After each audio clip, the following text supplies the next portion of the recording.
Жохан жазған ізгі хабар 17-ші тарау.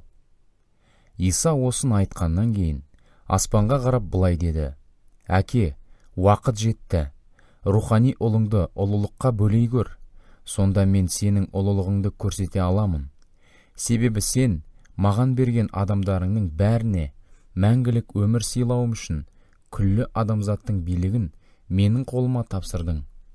Мәңгілік өмір сені жалғыз шынайы Құдайды, әрі өзің жерге жіберген мені, Иса Мәсіхті жақыннан тану, маған тапсырған ісіңді аяқтап, жерде сенің ұлылығыңды көрсеттім. Әке, әлем жаратылмай тұрып, өзіңмен бірге болғанымда ұлылыққа кенелген едім. Енді мені өз қасыңда сол ұлылыққа қайтадан кенелте көр. Сені маған күнәкар дүниенің ішінен айырып берген адамдарға өзіңді таныттым. Олар сенікі еді. Сен маған оларды бердің. Олар сенің сөзіңді берік ұстанып келеді. Сенің маған тапсырғандарыңның бәрінде өзіңнен шыққанына енді олардың көздері жетті. Себебі мен өзің тапсырған хабарды оларға жеткіздім. Олар оны қабыл алды. Сенен келгенімді шәкірттерім шынымен түсініп, мені өзіңнің жібергендігіңе сенді. Олар үшін өтініп жатырмын.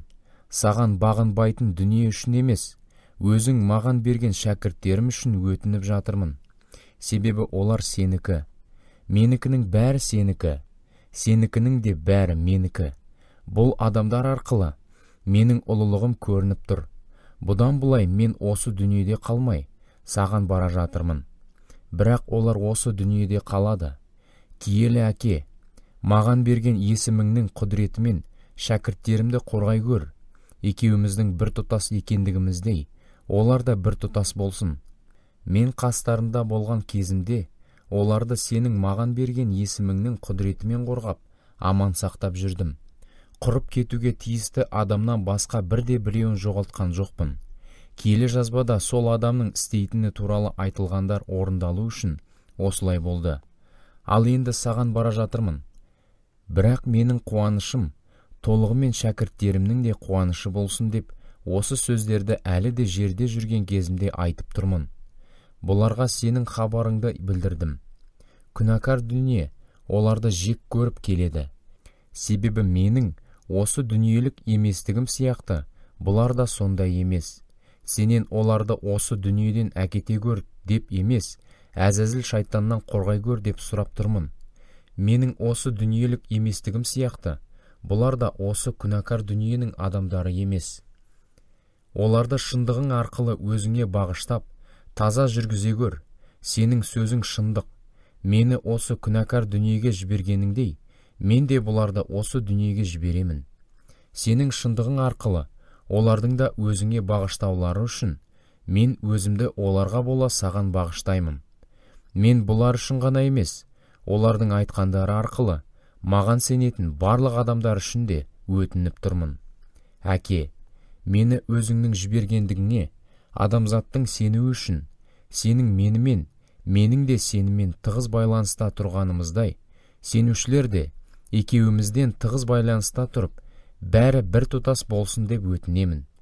Солар да біз сияқты бір тұтас болсын деп, өзің маған сыйлаған ұлылықты мен оларға да бердім. Мен бұлармен тығыз байланыстамын. Сен де менімен солайсың. Маған сенетіндер толық бірлікке жетсін. Осылайша, өзіңнің мені жібергеніңе, әрі мені қалай сүйсең, оларды да солай сүйетініңе, адамзаттың көзі жетсін.